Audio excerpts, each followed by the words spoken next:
Hello and welcome to episode 21 of the Evolving Enneagram Interspiritual podcast, where we're committed to transforming the world one personality at a time.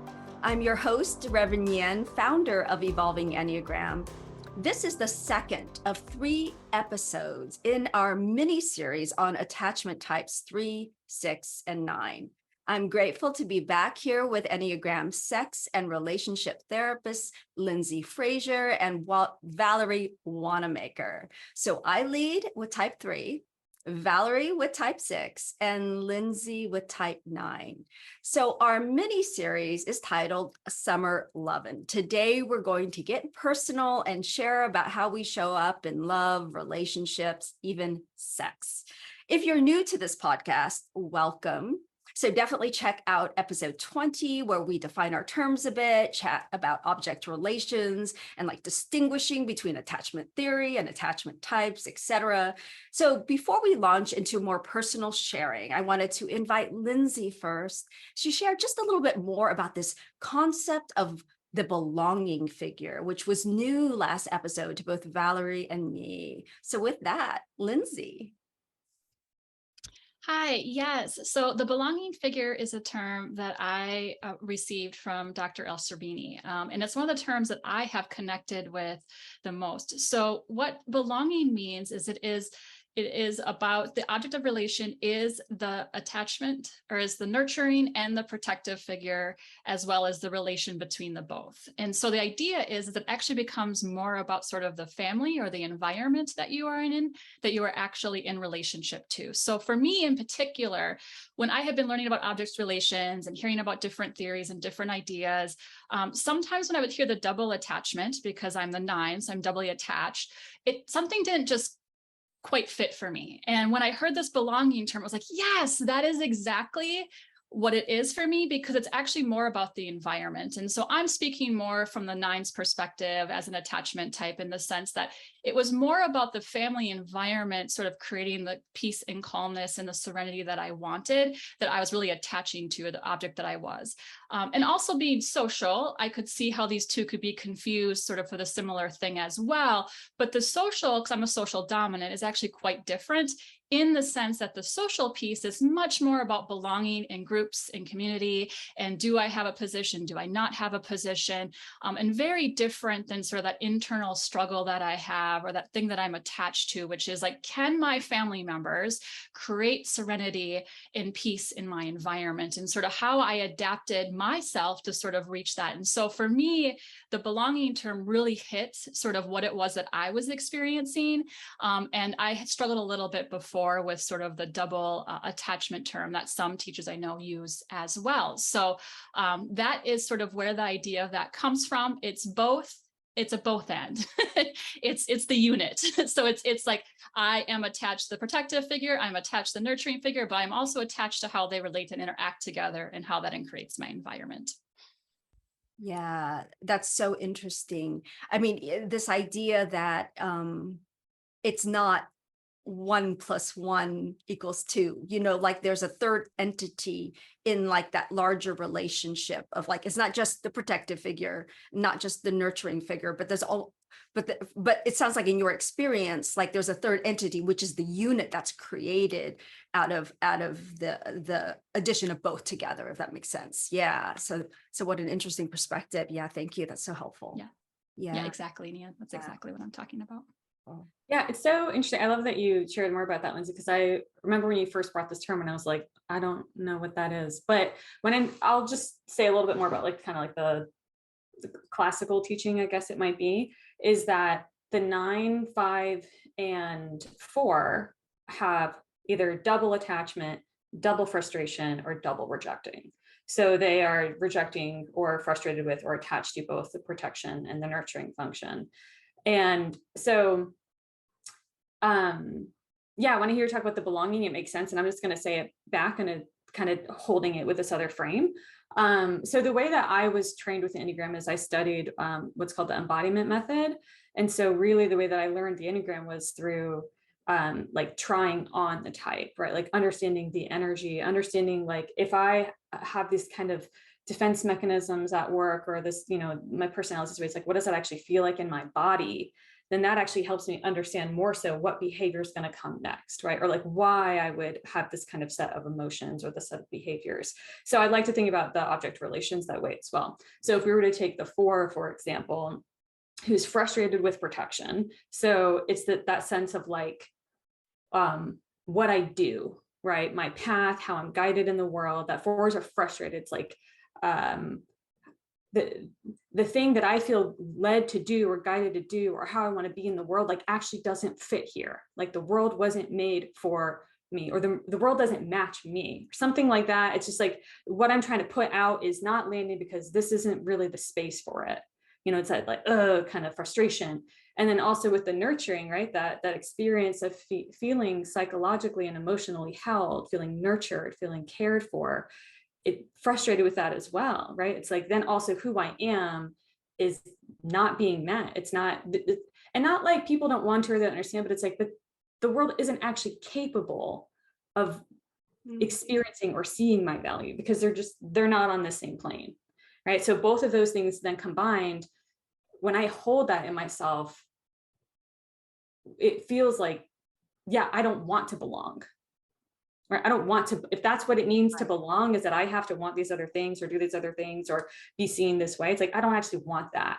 So that then really makes sense for me about like 4s being frustrated with the belonging figure. It's like, yeah, no. And it's kind of like, now I want it, right? I don't want to belong. And then if we go to 5, where they're rejecting it, like they're rejecting that, like, I don't need to operate in a certain sense, or I don't need to be emotionally held, right? They don't need others and they don't think that others need them. And if I take that in, it's just like, yeah, I don't belong. And it's not emotional, right? And that's where I think you can really hear the difference between frustration and rejection. Rejection is just like, I'm cut off from it. And we can see this sometimes with 5s in relationships, right? That they're just like, can respond almost robotically or way too pragmatically or too rationally, that it's just like, this doesn't affect me, right? This doesn't have to do with me, right? That detachment.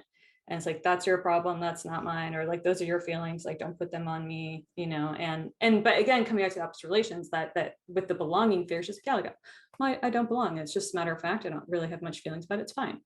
I'm just going to do what I'm going to do.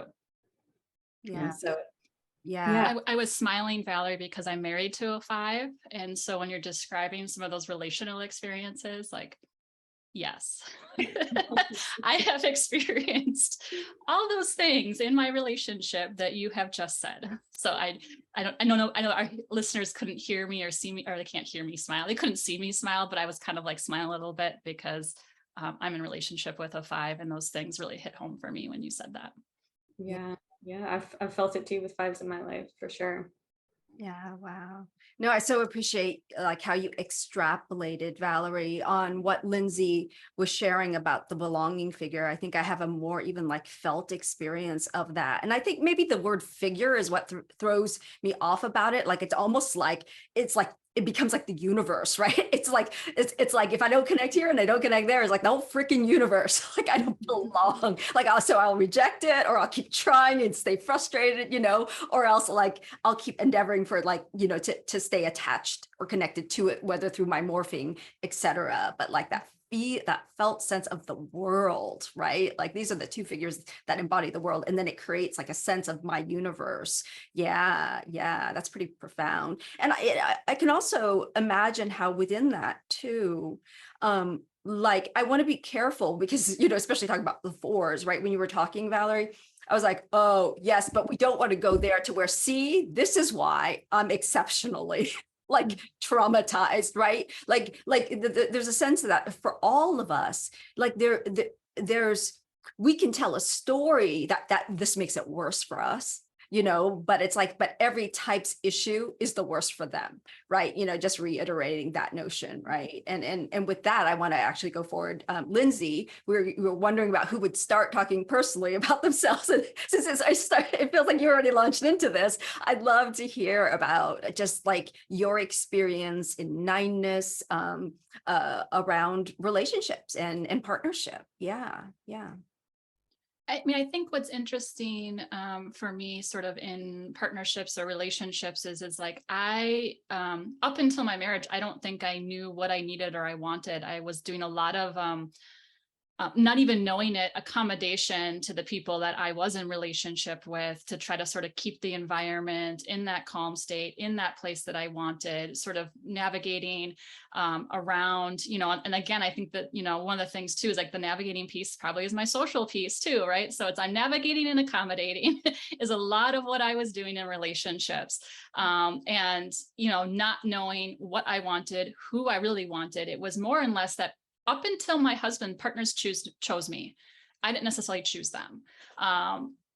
Be it that, like, I think about the longer term partner that I lived with before my husband, it was a situation I can just go into a little bit about sort of how someone else chose for me is that we were at a bar. I thought this guy was kind of cute. I'm with a really good friend who I'm not sure what her type would be, but she's definitely one of the assertive types because I wasn't using the Enneagram at the time. And she's like, I am leaving your number for this guy because I think he should call you, right? So it's like, I'm not even doing the initiation of it, right? Like she's the one sort of writing my number down. And I'm thinking, if Nick ever listens to this, he's gonna be like, oh, she didn't leave her number. Someone else left it for her. Anyway, but it was someone else that made that initiation for me, right? And then that person called and they're interested in me, and then I'm sort of just going along with it. And before I know it, I'm living with before I know it, I should say, I'm slow to move in. We've had this conversation. Before we know it, for me, it was 9 months I'm living with this person. But I know that we've talked before in other groups that might not be quickly for other people. But it's been interesting, sort of that accommodation that I do. And when I met my husband, I was very much in this state where I was like, I don't care if people like me anymore. I don't care if you want to be in a relationship with me anymore. Like, I am who I am. You like it or you leave it. I don't care. And when I met him, it was like a New Year's Eve party type thing that we were out at. I've been kind of paying attention to him, but even interestingly enough, he gave me his number and I said, if you are interested in me, you will call me and ask me out. I'm not going to be the one calling you. And very much just like, here's who I am. Do you like me or do you not like me? Which was very much against sort of how I had showed up in relationships before. I was very, what do I need to do to get this person to sort of like want to be in relationship with me? How do I accommodate? How do I keep the environment? How do I, if something I don't like that they're doing is bother me, like, how do I just, let it go? Don't act as if it really matters, but then when you do that sort of thing in relationship, like it would build up to sort of my Hulk moments, as I think I shared with you guys last week, because I would just like that thing, and I still do it sometimes, right? When I shared that thing with my husband, but just, you don't know what you want or what you need. And I feel like with nines, and I hear this all the time, is it's like, one day we wake up and we're like, what have I been doing half of my life in relationship, for career, for these sorts of things, because we spend so much time accommodating others to make that work. Wow. Thank you so much for sharing. I so appreciate that you shared both sort of the before and after, like pictures, because it's so important in my view that when we're looking at attachment types and we're looking at the defaults, we're looking at starting points before we grow conscious, right? And so this idea that like before you grow conscious, you were navigating and accommodating perhaps without even realizing or being able to name that you were doing so. And almost like being able to name and recognize when you're doing so, set the framework for you being able to choose differently, right? And to see that difference being expressed in your relationship today, like to serve and support, like you being able to show up, assert yourself, claim what you want and need. And I'm sure that's an ongoing process, right? But like for me, that's so encouraging to see that like it's not, these aren't fatalistic things of like, okay, we're attachment types and we were forever bound, and even as you were sharing, it was so touching. I mean, this idea that like I didn't even know what I wanted or needed, like around relationship, like brought up my, like, I was aware in threeness now, reflecting back in threeness, I was like, I have so much pain and sadness in my own story around relationships. And when I look back, I'm like, oh, because my desire to be wanted was so primary, not only in romantic relationships, but in like even friendships, such that I never pursued anybody. But I also got really confused. Like, I didn't understand that, like, I was so disconnected from what I really wanted that them wanting me sufficed. And that them wanting me triggered that desire to be wanted enough that I felt like I want this, right? So I ended up in tons of like incompatible like relationships with people. Like, I'm like, do I even like this person? Like, I'm not sure. I don't even know. I liked how much they like me, if I'm really honest. Like, it's so embarrassing how many of my relationships really just started because they liked me so much it was enough for me. Like, like, and then only later, because over time you just can't stand it for that long to not have your needs and your wants actually met, right? And then I would break it off and not understanding. I mean, looking back, I can see, oh, well, finally it was just like enough of not getting my own needs met, enough of not like liking what I was doing. And so having them like me not be enough to sustain a relationship. And like the deep lesson of that was huge for me. I saw you react a little bit, Valerie. I'm kind of curious if you have anything related or to that. Yeah. Well, I can relate on a certain level in terms of like, I mean, it's similar but different in that I think as a 6, the things that I wanted to see in myself, I would look for in a partner, because then it was like, I was that too somehow, or I was special because I was with this person who was special, right? Or this person who is revered or whatever. I mean, like anything, not that, yeah. So there's so much like that in hindsight for me that there was unconsciously about what I wanted to feel in myself, and then looking for, and I don't think that's like totally uncommon. I think that can sometimes be a relational dynamic in general, but I think at 6s we are particularly prone to projecting things on our partner. And I guess should I say? I would love to hear more. I'll say more. Okay.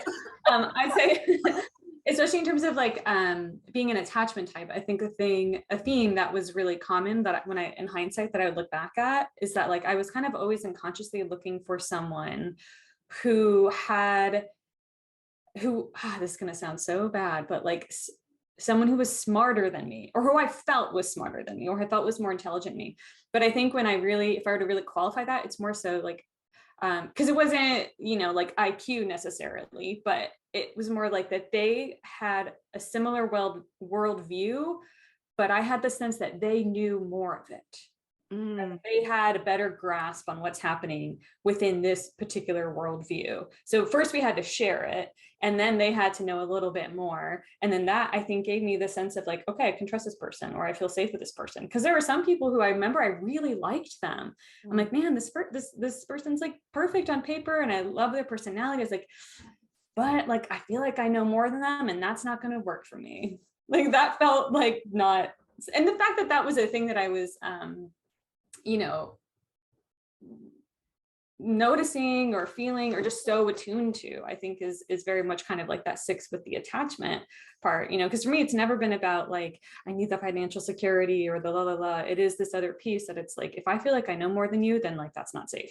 I can't be the one who's, that's that guidance piece, right? The protection piece. I don't have that. I can't be the one who knows that. I don't really know it. So you kind of have to know it. And then I defer to you. And then that sets myself up for a very difficult relational dynamic, because I think a thing that I had to learn along the way was first like seeing that. And then, part of what helped me see that was I had to learn how to agree to disagree, right? Like my partner and I, like not thinking the same way about something was like so unsettling for me. And I would talk in circles and be like, no, I think we're saying the same thing. And he's like, we're not saying the same thing. No.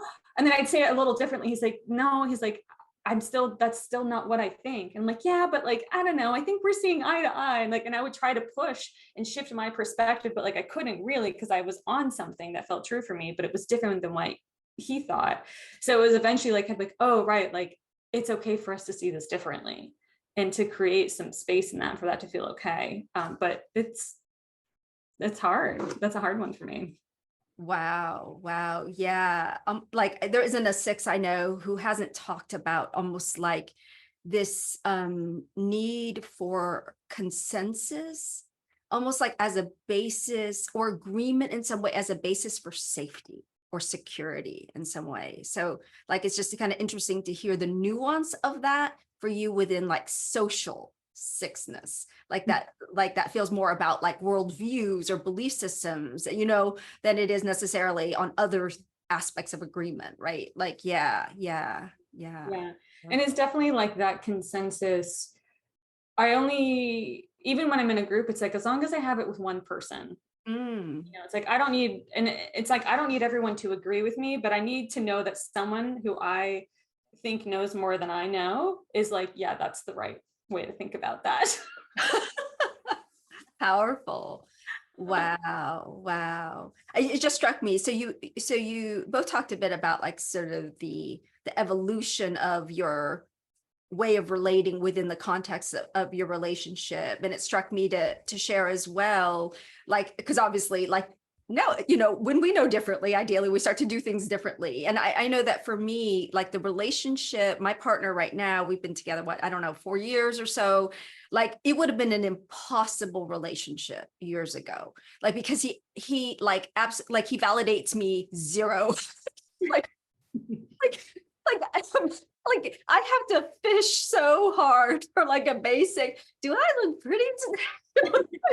Compliment. It's so, and like you talk about embarrassing, it's like, but it's hilarious now. And I can see myself doing it, of like, it's this weird backward way of saying like, oh, you like me enough that like you won't leave me because I'm pretty or something, which is so like nonsensical, but I can see that now. But what happened was, I think sort of the shift from, it's interesting to think about how you sought someone who had like the superiority in a way. Like I definitely wanted to feel superior. Like if I'm not better, I'm worse. It's like my old story. And like if I'm not exceptional in all of these ways, and especially related to like attractiveness, and not just like physical attractiveness, but like, oh yes, and I can recite poetry by heart, and like all these things that like fit some ideal of what I thought a woman should be, right? Like if you don't behold and affirm and like seem to fully appreciate all these things, then I realize I run the risk, right, of losing you. Like, because isn't that why you're here? Like, that's the behind the scenes, like, isn't that why you're here? And it's been so phenomenally healing, though at first it was very, it almost felt traumatic that he didn't do it. I mean, it felt that like, I was so distraught that like, I didn't get like messages all day long, like I did with my exes who were mainly like twos on the Enneagram, but what it did was I had to begin to resource myself like in a deeper way. And that's where like, I know for me, my spiritual life had a big part in this, where, I happen to subscribe to Unity's teachings, where the fundamental teaching is that you are whole, valuable, perfect, exactly as you are. Like that's revolutionary. I mean, for most people, definitely for those who identify as type 3, right? But I think all those years of like doing my best to relax, to drop into that notion, like served as a foundation for even being in this current relationship. Like, had I not had that, like this, like it would have been too not okay. It would have been too like traumatic feeling. So it set a foundation, but then even within the relationship, it triggering that, I recognize, oh, this is actually an invitation for me to deepen in my own sense of innate value. Like this is the time, and I can do it now. And I could compare this to past relationships where I got a lot more affirmation. But the thing is, Nhien, those didn't work out for a reason. Maybe you needed a disproportionate amount of affirmation. So you can't really compare, right? And so just to kind of teaching myself that really helped me to come into a place where I do feel this like greater sense of like independence in a way that doesn't feel angry. Like, I mean, before, like I'd be like reliant, but like in a like screw you kind of way, but now it's more of like, oh, I get it what it means to like resource yourself on a whole nother level for the sense of being and well-being, if you will, and how well-being for me is so connected to being, which is like identity, the assurance of the okayness of my identity. And so throughout our time, and of course, paradoxically or ironically, now he's warmed up to me. And now that it doesn't feel so manipulative or compulsive for him to give affirmations and compliments, he does so more, of course, So, right, because it's like, I need it less and he does it more. Right? Yeah. So it's interesting, Nhien, because I was just thinking like, okay, so I was saying, I was like, oh, you know what? I may not have been fully honest there when I just said that people choose me. I think that's the story I actually want to tell myself. Like, as I was hearing you guys speak, I was like, oh, wait, that's actually not how it happens. What I have done and what I want to clarify and take accountability, because it's like, I'm like, all the people that I ended up in relationship with were ones that I was sort of, but like, it's interesting how both of you talk. Like, I have always been the one that's interested in the person in the room that is quiet, more reserved, and stays to themselves.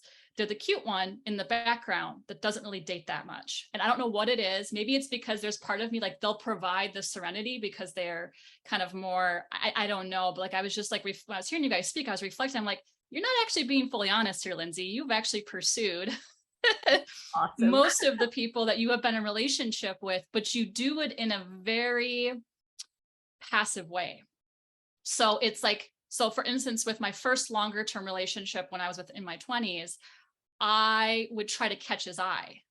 And he was a person that was sort of like, I noticed him. I knew that I liked him. I knew that I wanted him. I actually don't even know if I was 20 when I might have been 19 when I first met him. I don't remember now. But it's like, I do this thing with my eyes to get them to look at me. And I think a lot of it, and this is why I wanted to share this, because like, as I was thinking, I was like, you tell yourself things just happen to you, but they actually don't. You've been choosing them. I want to know that you see that I exist. And if I'm doing it in this subtle way of flirting, then I know you really see me. And sort of like then they'll eventually, but like you said, like me, like then they'll eventually come to me. And then I can sort of, but then once I'm in the relationship to keep them, I will do whatever's possible to sort of accommodate what I think that they want in a partner, or I had done what I thought that they wanted in a partner. So the difference with my husband is I did a very similar tactic to get him interested in me when I met him, but I was very assertive about sort of, this is who I am, this is what I want, you can either take it or you can leave it. And even today, like he met me in a period of my life where I was very confident, and I will even go back, like, I'll go back to some of those past patterns. But the difference with my husband today is, and you know what, honestly, my partner before my husband probably tried to do the same thing, but I wouldn't hear him.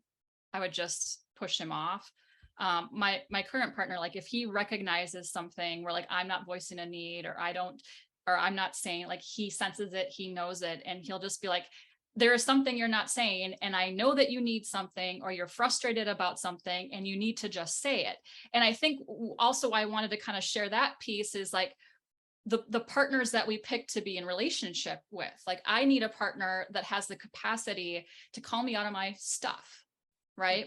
And to tell me when I'm sort of going back to that more fixated state. And I think that that's a really interesting thing in my marriage that has never happened in any other relationship that I've had. Like, I feel like I can be assertive enough with him to say, hey, here's some of the things that are happening. And my husband has asked me to be, okay, my husband is a 5, and he has asked me not to share a lot of our information. So I'm going to try to like do it in a way that's more about like me and experience with that. Cause I also want to sort of respect him and where he's at. And if you know 5s, this is pretty common. And what they need and want. And so, we can call each other out on our stuff without me necessarily labeling like sort of what his stuff will be. My stuff is I can do that passive aggressive sort of, I'm fine, I'm not fine. One of the beautiful things is like, I actually sometimes don't even know that I'm not fine yet. Like I think that I'm fine, but he can detect it right away and he can pull it out of me, and I'm open to it. I'm open to that feedback of like, okay, what am I doing? How am I feeling? What do I need? Am I frustrated? He will pick up on it much sooner than I actually will. And I think it's really been huge for my growth too, to have a partner that can do that. And I don't know about, I'd be curious just even like about Valerie's partnership. I know she's with the 9. So what's it like to be with us, Valerie? Well, I know you were saying the thing about that your husband would be like, direct and just like, I know you need something, just say it. I was like, does that work? Like, does that work when he says that to you? It does. It's actually, it's like what I need to like push me out of sort of like what I'll call like my, like, so when I'm dissociated or in like what I call my inner calm place or that thing, it's like, la, la, la, I'm floating along, I'm here, but I'm not really here. And like, he can like pull me out of that. And I need someone that can pull me out of that because I really like it there. It's a very comfortable place to be. I'm much better at recognizing it myself today, but I also have a partner that's like, I mean, he doesn't know what he's doing, but he's like, you're not going there. Come back here. Like, we need you here with us. Mm-hmm. Yeah. See, it's interesting. So I'm a 6 and I'm with a 9. So 2 attachment types together is we can get in a really interesting dynamic where like, it's almost like sometimes we are more attuned, or at least think that we're more attuned to what the other person is feeling than our own feelings.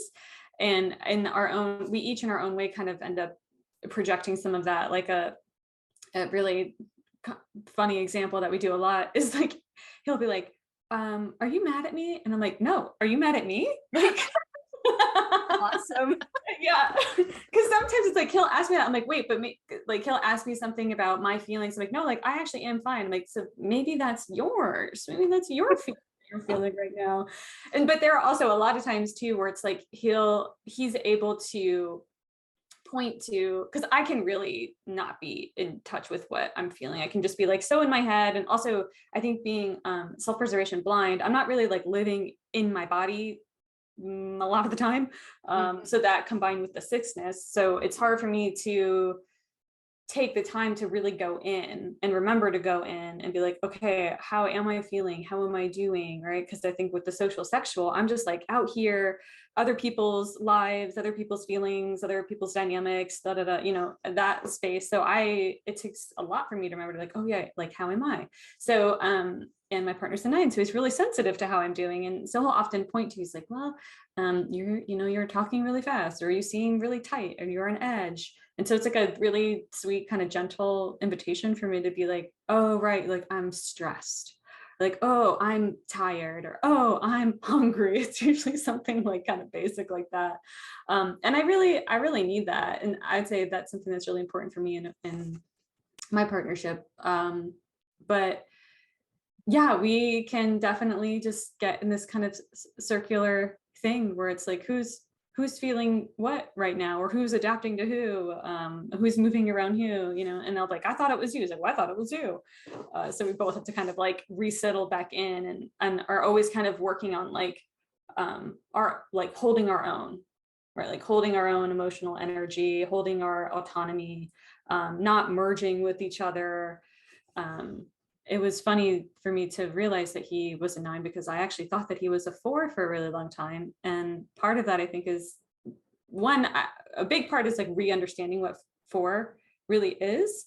And then the other part was that my past relationship was also a really meaningful one. That person was 100% a 4. And I just projected so much of that old, how I was in that relationship into this one. So that was, I think, another thing, is that I was kind of like interpreting my own projections of how I needed to be around him based on something that wasn't even him. It was just the past. Oh, wow. Yeah. But it was such a formative relationship because it was like a long one and earlier in my, in my 20s. So I just kind of brought that with me, which is fun. Yeah. Yeah.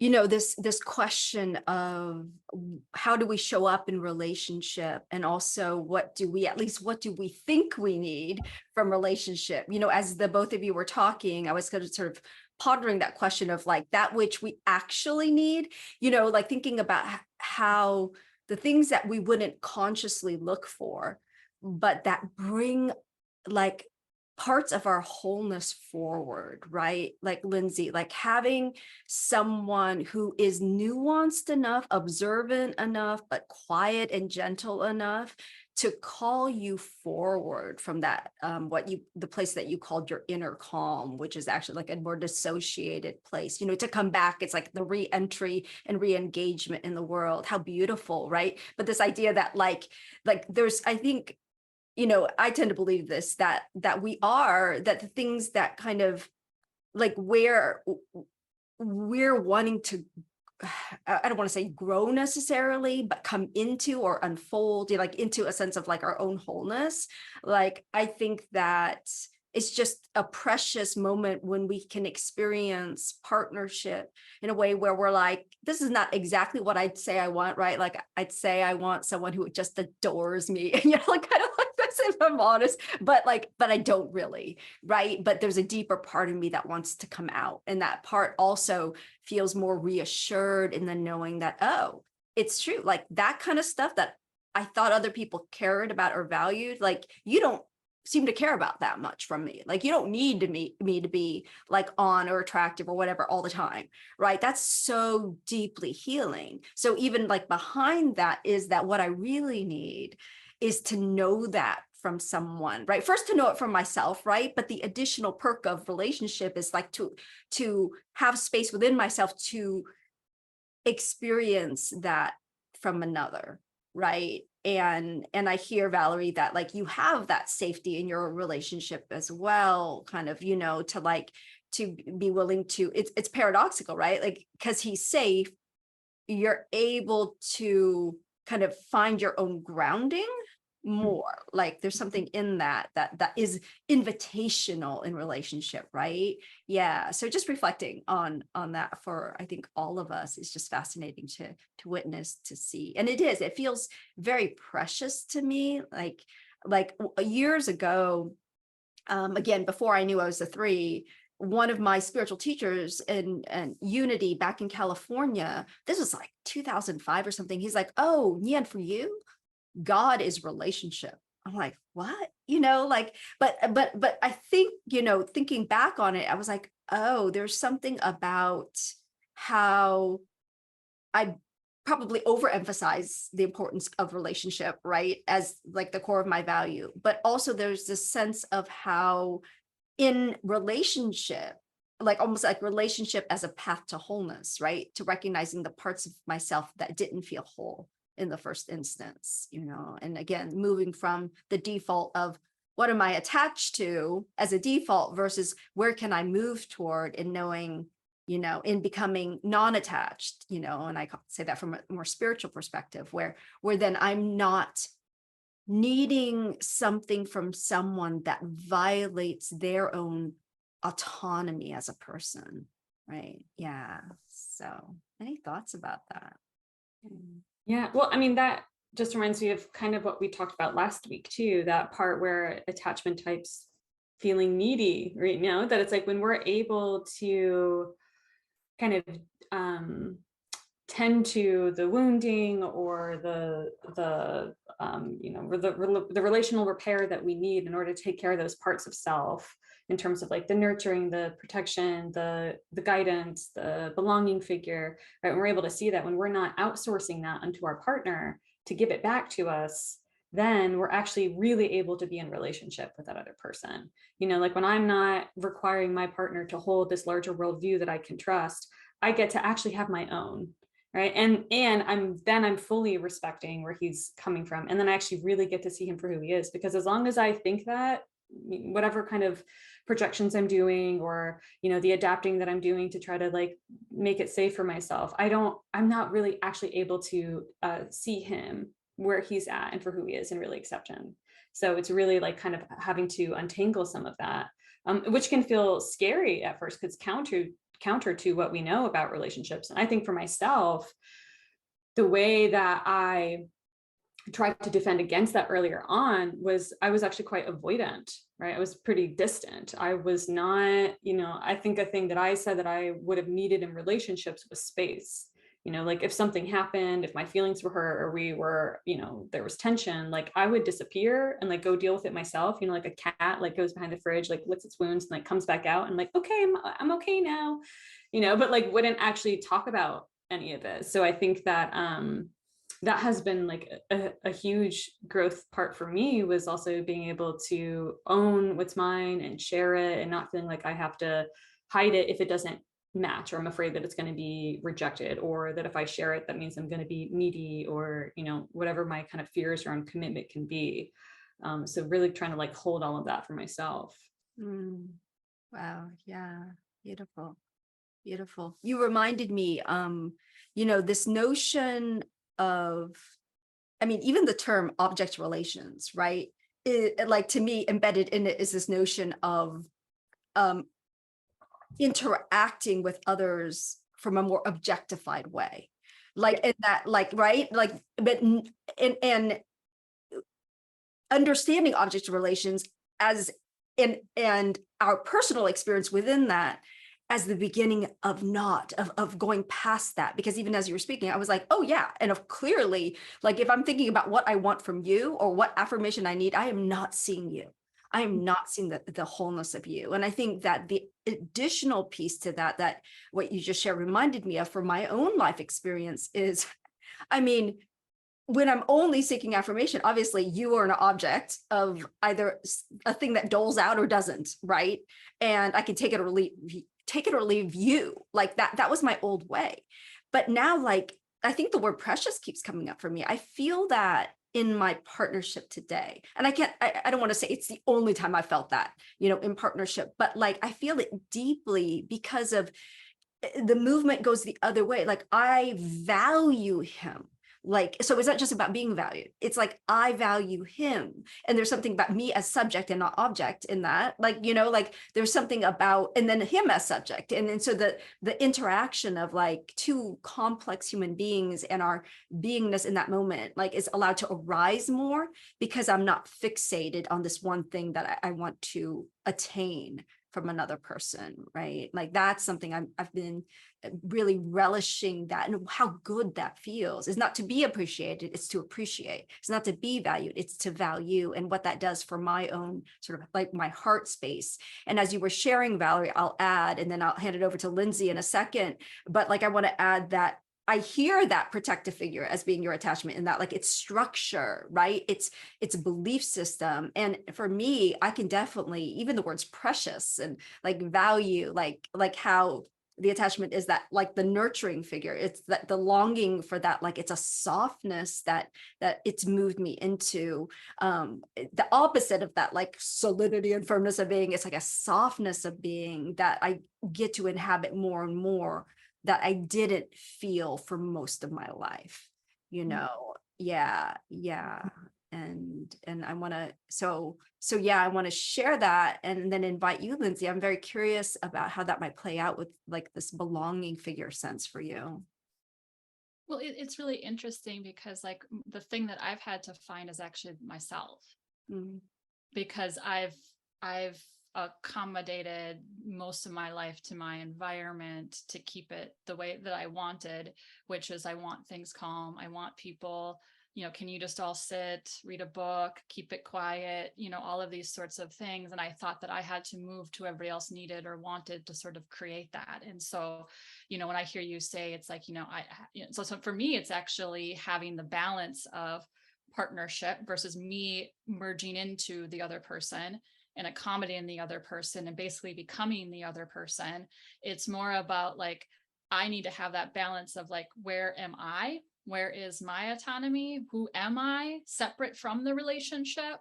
And having that capacity to sort of develop, when a lot of the therapy that I do with clients, I always tell them, to have a healthy relationship, you need to have a balance of all three, a balance of your couple identity and a balance of each of you having your own individual identity. And I think what was often happening in my previous relationships is like, we'd have couple identity, they'd have their identity. Though I would argue my first relationship, we were both just a blob of identity. I don't, looking at that, but also when you're 19, 20, when you have those first relationships, but we were just each other. And that's not healthy either. Right.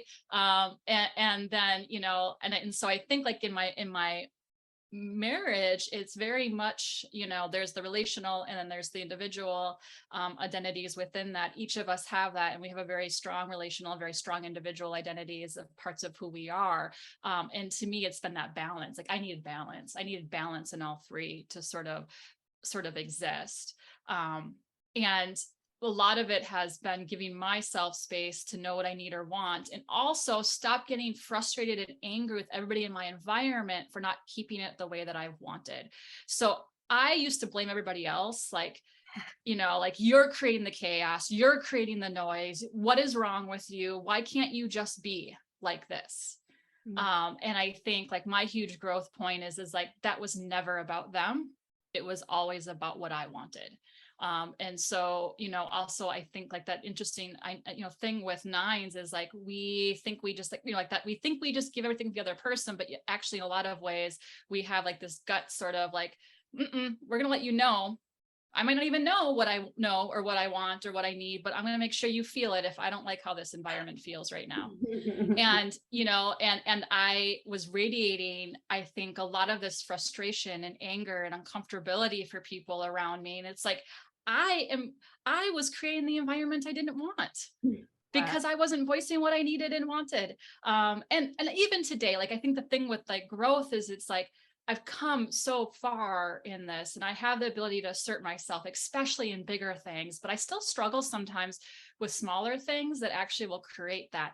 But I also have a partner that's like, no, you're not going to create this environment for the rest of us. Like, figure out what's going on with you, and take care of it, because he can feel it. And my kids feel it too. And I think that's one of the things that, I have two children. If people that don't know who I am, I have a 6 and a 4-year-old.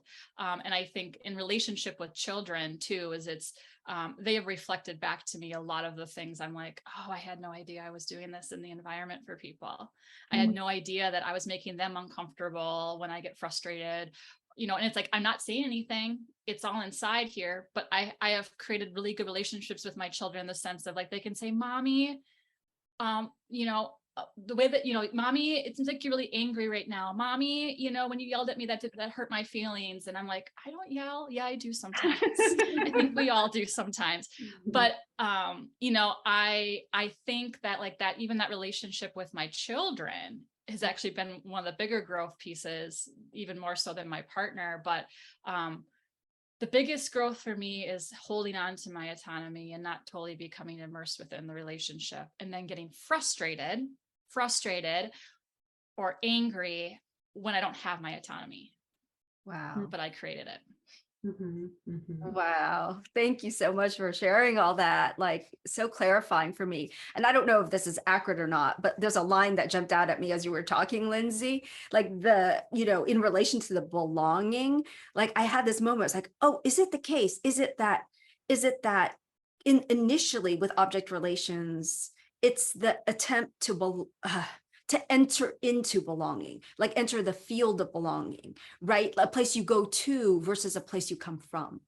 And if you come from belonging, a sense of like that universe is actually, you're contained within this universe. How differently do we show up? We recognize, oh, yes, I already impact this universe. Like I'm a part of that totality, right? Like, and so I better consciously acknowledge it, because it's pretty evident to others anyway. There's a little bit of that, right? I am the disturbance. Most nights are like, there's a disturbance in the force of like, you are the disturbance. We are the disturbance. Like, and it's it's about, I think it's really interesting, Ian, going back to that sort of belonging, like it's about existence. It's about existing, right? I did not realize how much I was the actual disturbance. I'm a force to be reckoned with. Like, you should ask some of my close friends. I don't even recognize that I'm a force to be reckoned with. I've had some friends being like, oh, Lyndsey's getting upset. What do we need to do? And I'm like, and they start accommodating me. And like, I have no clue they're even doing it. Does that make sense? Because we so don't want to be angry that we completely like sort of detach ourselves from the possibility that we could even be angry. Right. But we are quite angry. And people feel it.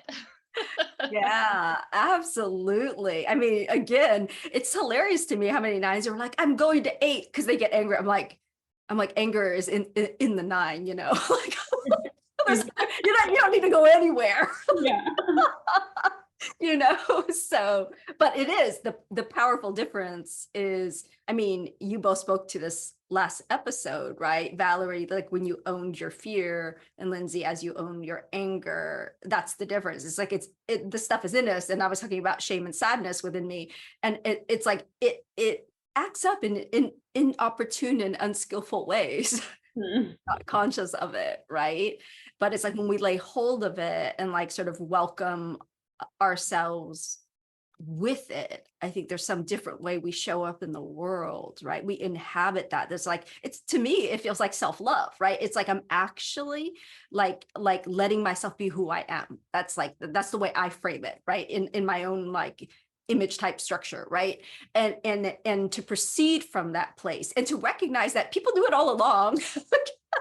And they didn't reject us before, you know, like, isn't that, you know, for you to recognize like, oh, this has been happening. And like, my friends have been accepting this, right? like, and actually moving around it and shifting around it. And yeah, powerful. Did you, it looked like you had something to say, Valerie. I don't know if I cut you off there. No, just, well, you know, I just realized that we need to talk about sex, right? Like, because we promised. And so maybe we don't have to like do it a ton this session. Saving the best for last. Yes, and people are waiting with bated breath. What will they say? So I will not start. I will. So I welcome either of you to jump in on that. I mean, do we want to talk about it now or next time? Yeah. Well, how about just a quick? How about a quick teaser on like just one little tidbit about recognizing how type shows up in relation to sexuality or sex? Sure. I mean, I would say that our, our type definitely, like whatever kind of neuroses that we have particular to our type, are going to absolutely play out in sex as well. It's just a matter of like taking a look at it, and I think that I can see it in myself as a 6, the ways that fear still playing a role, right? Whether it's like a fear of rejection or a fear of rejection and initiating, or fear of like how I show up in sex, that I have to be a certain way. Or I mean, I also think too, a large part is like in sex, we're kind of reaching for a taste of our essence. And so how are we trying to attain that? And I would say for me as a 6, right, that part of the work towards essence in 6 is like courage, right? And I feel like I could really feel that like I need like that, like wanting to be this like bold, empowered sexual goddess, kind of like, oh, I have no insecurities and I'm just gonna embrace this, and I'm not, afraid to try things, et cetera, et cetera. But that being like the idea that I had of like how I would feel, right? Because in that I'm like, oh, that would feel really free, right? If I wasn't afraid, if I just wasn't afraid, if I was just like strong and fine and okay, like then like that would lead to a satisfying sexual experience, and I would feel really free. But then it's like that's an idea that I have, and I'm just like would try to posture that, because that's not actually where I was at, or not where I'm always at. Yeah. Thank you. How about you, Lyndsey? I mean, I think, coming from a 9, again, a lot of it can be accommodating and not knowing what you need or want, or like even my experience has been something like if I, kind of maybe am more assertive towards something that I want sexually, and the response is like, I sense a little bit of uncomfortability or potential conflict. I'm like, oh, step back, got to accommodate what's happening right now. And obviously that's not something that should be happening right now. But I think that a lot of times it's like knowing what you like, need, want, right? I mean, I completely agree that the same issues that we have with our number and other aspects of our lives definitely present themselves. and how we show up sexually. I mean, I think even more so the social piece, which I know we're not going to be talking about here, but it's like sex, for me. And I think Valerie has a similar position because we're both social dominance is all about like bonding and connection, right? Like I'm paying attention to like, okay, when's the last time we had sex? Because, that's how you keep bonded. That's how you keep connected. Now, I don't think that a sexual 9 or self-preservation 9 would say the same thing. And so I think that that's where sometimes with the sexuality piece is like, there's instinct and then there's nuance of type that sort of influences that. I don't know if other people have heard us speak or those sorts of things. They've heard some of this from us before, as far as from the Sexuality and Enneagram group. But I think it's interesting, right? Like same neuroses, as Valerie said, show up in sex as they show up in everyday life. And one of those things for 9s is, I don't know what I want. And I just sort of let things go with the flow and let things happen. And then may or may not like it. And then if I don't like it, or if I'm mad at you, which I think is a huge one for 9s. And one of the things I think we've all learned through some of the research that Valerie and Frederick are doing, but I also already knew this sort of about myself and was seeing it in my practice is like, if I'm not happy with you, I'm probably going to withhold sex, but I'm not going to tell you I'm withholding sex. I'm going to passively, aggressively tell you other reasons sex can't happen. But in reality, I am probably pissed off at you. So kind of like a dirty little secret of what us 9s do. So if your 9 is withholding sex, maybe ask them, is there something that you are upset about or a need that is not being met? And I never, it was really eye-opening for me to realize that I was actually doing that, because I think it was one of those things that I was unaware of that I was doing, but I definitely do it. I don't really do that in my marriage now, but I have done that in previous relationships. Yeah. Wow. Thank you so much. Yeah. I think the little teaser I'll give is, I mean, just like what the two of you shared, it's not any different, right? How we show up is how we show up. And this is just one instance of it, but I definitely objectification of myself in sexuality. Like it was just okay that I was desired as a sexual object, like that was fine, or it seemed to be like it definitely sex as a proxy for love. And I do identify as sexual dominant, although I'm open, I could be social, but like currently I identify as sexual dominant. And I feel like, yeah, I wasn't as interested in like bonding and like it was okay, like the idea of a one night stand kind of thing, but like the intensity of that desire, like it was very, very attractive to me. And but being desired was the key. And now I've shifted to the question that is still admittedly really hard for me, that what do you want, right? Like to want versus to be wanted is still this living piece of like, can I claim that? Because just like I didn't initiate full-on relationships, like I don't really initiate sex, and it's like, so that's something that kind of I'm sitting with about like, that is like wanting versus being wanted, like that, and how I relate to that is a living topic for me right now. So that's all I'll say about that. To be continued. Well, it's really interesting because all three of us are sort of saying, well, I mean, maybe not Valerie as much, but definitely like we don't know what we want sexually. Oh, I don't know what I want usually either. Okay, none of us know what we want. I do know what I actually a lot of times I do know what I want, but I am too afraid to say it. So there you go. Right on track. Yeah. I just had like one quick question. Was that through growth, Valerie, or have you always known what you wanted? No, I wouldn't say I've always known. Okay. And I think that there's something too that could be playing out here in this, that like, I think that like girls and women are kind of socialized into like, you're receptive to, you don't initiate, it's not really common to be a woman and to like, be like, yes, you should know what you want sexually and you should listen to your own desires. It's kind of like you take what's given to you kind of thing.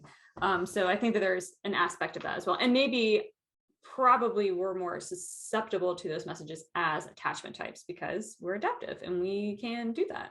And what my partner wants, I can get on board with. Yeah.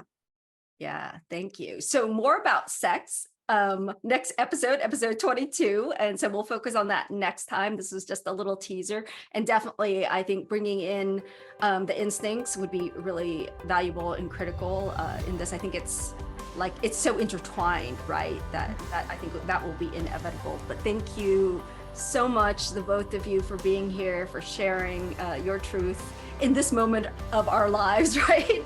And stay tuned, everyone. We'll be back in 2 weeks. Take care. Bye.